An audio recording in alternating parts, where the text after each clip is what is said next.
Radio silence was broken to transmit the code, En garde. This meant the successful completion of Operation Trident. Having achieved much more than what the ship set out to do, it was now time to get back safely. The passage homeward was ridden with its own set of tribulations. The ships were now vulnerable to Pakistani air attacks. Veer developed machinery problems and its speed was reduced. The same happened with Nite when its fuel hosepipes gave away. And in the meanwhile, Pakistan Radio put out a message that an Indian vessel had been sunk. INS Nite, the only boat not accounted for at the time, was feared sunk amidst tense and confusing moments. But Nite returned in the night on the 7th of December to a hero's welcome, all thanks to the ingenuity of its engineers who managed to take out oil from the pumps and used it to run the engines.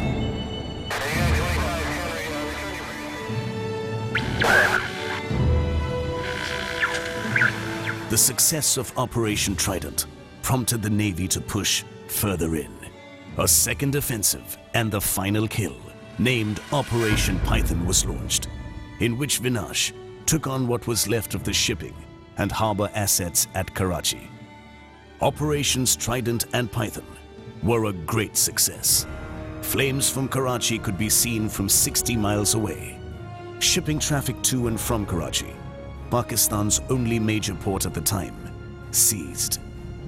The Pakistan Navy's main ships were either destroyed or forced to remain in harbor. With $3 billion worth of damage, most of the oil reserves and ammunition having been lost, warehouses and workshops destroyed, and the Pakistani Air Force base hit as well, Karachi was perhaps the biggest victim of the 1971 war. The Indian Navy accomplished the task assigned to it within the first few days of the war. Blockade was imposed, and control of the seas around both wings of Pakistan was with the Indian Navy. The swift operations by these small vessels had a dramatic effect on the war. Pakistan was starved of its war efforts, which catalyzed a meek surrender in the east, while Pakistan begged for a ceasefire in the west. Victory finally came when General A.A.K. Niazi capitulated on the Eastern Front, and the Indian armed forces triumphed. In the moment of crisis, the Indian Navy had distinguished itself with honor. The President of India decorated several officers and sailors of the 25th Missile Vessel Squadron in recognition of their gallantry and display of selfless dedication to the nation.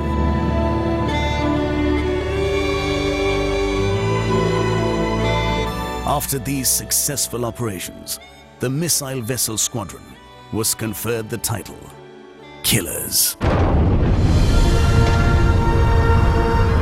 The stunning success of Operation Trident, accomplished by the Killers, brought home an unparalleled glory for the country. And the 4th of December, the day Karachi burnt, came to be known as the Navy Day. In the late 80s, it was sought to replace these aging OSA-class boats with some new generation missile corvettes that would carry into the next generation the glory and fame that had been established by the Killer Squadron. The first of the batch of 5 new ships acquired from the USSR, INS Veer, was commissioned on the 26th of March, 1987. 8 more were constructed in Indian shipyards under license. These ships, with twice the displacement, are armed with 4 surface-to-surface missiles, a better electronic mission suite, and a 76 mm gun with a higher and more accurate rate of fire. Twin AK-630 mounts are fitted as a close-in weapon system, primarily to engage an incoming missile. Over the years, the Killer Squadron has maintained focus towards synergy, working in tandem towards transformation into a fighting force networked for the realm of the future. Continuous emphasis is laid on keeping the ships at sea, to provide greater training value in real-time conditions and core competency areas like practice missile firings, surface shoots,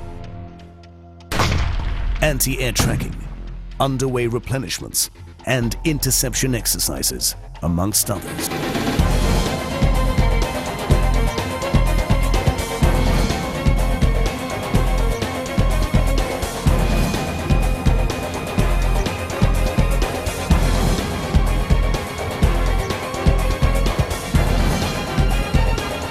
This killer squadron, ladies and gentlemen, is the lethal force of the Indian Navy, ever ready to draw first blood.